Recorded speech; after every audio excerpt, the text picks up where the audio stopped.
Thank you. Thank you very much. BeatsBoxingMayhem.com. I'm here with a very special guest. This man has had a successful first season of NFL Icons. The second season is currently underway. We're going to be going into episode 3 this Saturday, which will cover Jimmy Johnson. I'm here with none other than Paul Camarata. Paul Camarata. Paul, how are you doing today? I'm doing great, Ismail. Thanks for taking a couple minutes. It's good to be here. No problem. So first thing I wanted to ask you is after you've had a successful first season, I feel like you automatically come to a crossroads, and that crossroads is whether to kind of play it safe and keep doing with what's been working, or to try and take a couple risks and do something different, a little different with season 2. How did you make that decision on how you were going to approach this season so far? I think we actually have that decision, believe it or not, every episode. While this is a series that we did eight installments of last year, and we were heading into this year knowing we were going to do 8 more. In between each episode, even going back to season 1, I think we try and handle each story in as customized a fashion as we possibly can. I think there's serialized elements of the Icon series that are consistent throughout, be it the narration of Rich Eisen, a lot of the musical choices we make, and some of the way we present the archival material. But each man's story, each Icon story is really unique unto itself. So we look for those opportunities to, as filmmakers, bring each person to life and their story to life in nuanced ways. And I guess one great, maybe concrete example of that is some of the posthumous stories we've told. This year, it's Walter Payton and John Madden. So these are folks who are not still with us. We don't have the opportunity to capture a new interview with them, but to take the rich archive material that exists on them, to find new material we've never seen before here at NFL Films.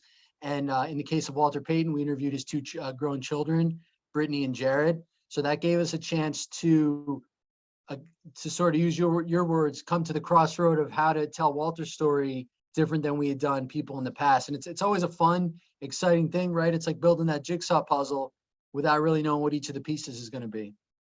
Absolutely, absolutely. And one thing I noticed, which is a good formula, is you stick with a lot of the modern players, let's say the great players from the last 25, 30 years, but you always mix in at least 2 or 3 I would consider like golden age figures. Like you mentioned, John Madden, Walter Payton last season with Vince Lombardi. When you're dealing with those kind of glory years, golden age type players, is there anything that you look for in particular to make sure that they resonate with a modern audience?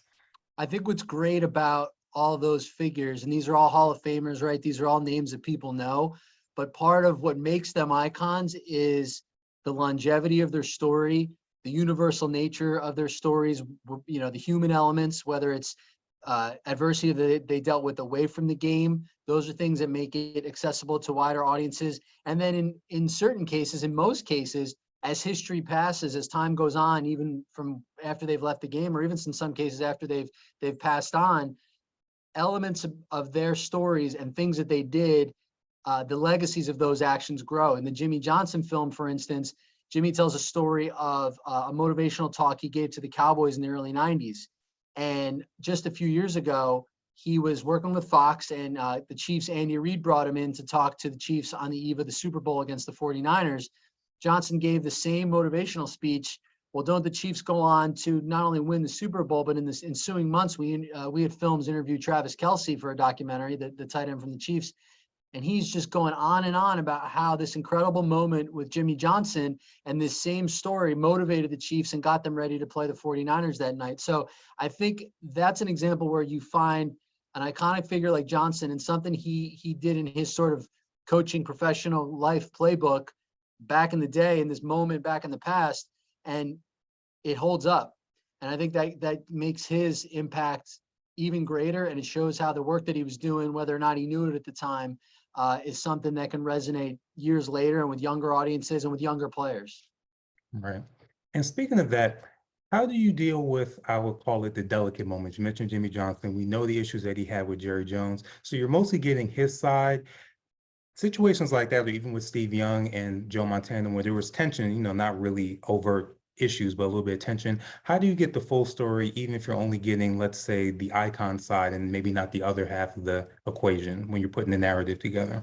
Sure. I think one opportunity the documentary format offers, and the great format that Epix gives us here to really do deep dive storytelling on their channel is finding material. You can get the icon side from today. You can go back and find the icon's perspective from the moment, but we're often able to find contemporary news archives from back in the day.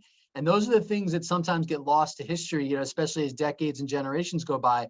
But to see how something was captured in that moment, even though it's from other people, it might not be a brand new interview, but to reflect on the impact and the reaction that people had to something as it was happening, it brings back, like, it shows you what a big deal something was, or why it was a big deal, or what elements of it were significant then and maybe washed away and other elements have come to the fore. So I think finding the context doesn't always just have to be the present moment capture. You can go back and say, wow, what were people saying about that then?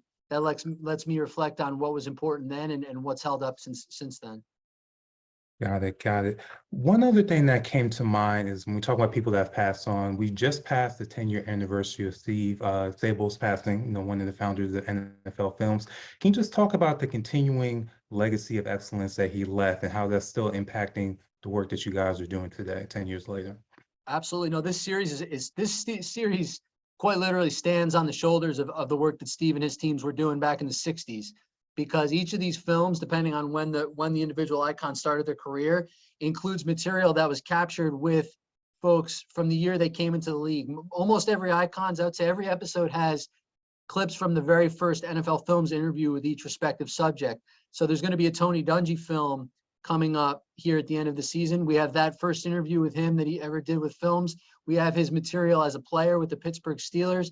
But you see the career path that he trod from Pittsburgh to Kansas City to Minnesota, ultimately to Tampa, and then with Indianapolis, because Steve and all the great documentarians of films through the years were just always working and just always curious to find out and follow these stories as they developed. So it's like these icons films are just coming out, but they've really been in production for 40, 50 years in some ways.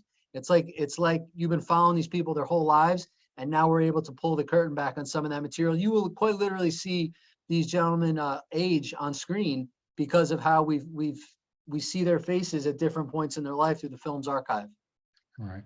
Now, being that you're going through everyone's complete history, was there anyone that was reluctant to revisit anything where you kind of had to pull their arm a little bit just to give the full details? Maybe it was a game that was a painful loss, anything that any of the subjects kind of shied away from that you kind of had to push to open them up about? No, nothing really jumps to mind. I mean, I think there's always the challenge for us is to navigate those challenging moments, because I think, but to put them in context, right? You find the redemption in some of those difficult moments when you sort of surrounded with the joys and the things that came out of it. And again, like the saying, you know, you laugh about the things the things that make you cry today, you laugh about tomorrow, and vice versa. You find that too with some of these folks, that the thing that was really challenging for them at the time ends up, as they've aged, not being as significant a moment as maybe what it was, or a different significance as the years passed. So my last question is, with so many people that are going to be covered this season, you mentioned Jimmy Johnson's coming up this week.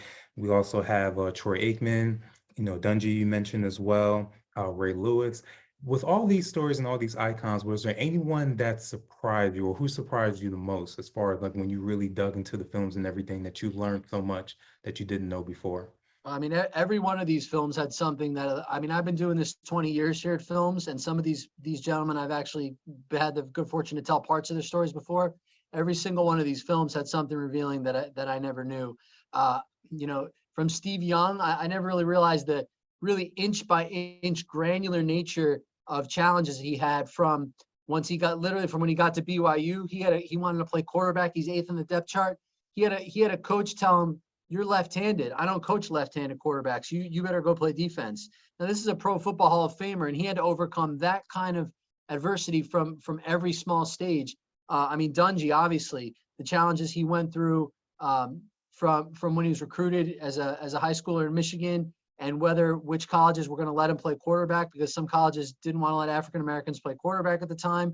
He had those same challenges all through his coaching career. And again, the inch by inch nature of folks who either gave him opportunity or didn't, and how he came to deal with it. And the thing that amazed me, I'll give you another one with him. He had the quality of his voice and the manner in which he spoke and the calm demeanor that he carried just as a human becomes something that was part of his story because of how people reacted to whether or not he was qualified to be a head coach, because he wasn't a yeller and a screamer and a cusser. And that sounds almost ridiculous when you say it out loud, but he told it in great detail, how over and over people would ask him about it, and how he had his conviction of this is who I am, this is how I communicate.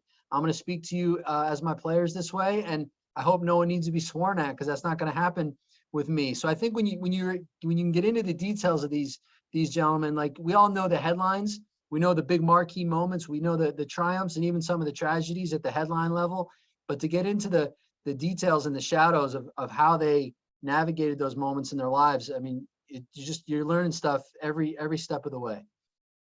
Awesome. Fantastic. Well, I thank you for all this information. For all the viewers out there, just to let you guys know, NFL Icons, episode 3, airing on Epix every Saturday through October at 10 p.m. Eastern Time. And also make sure you go back and check the first 2 episodes if you missed them, which will be on John Madden and also Walter Payton. Paul, thank you for your time. Appreciate you. I appreciate you, Ismail. Have a great day. You too. Thank you. Thanks.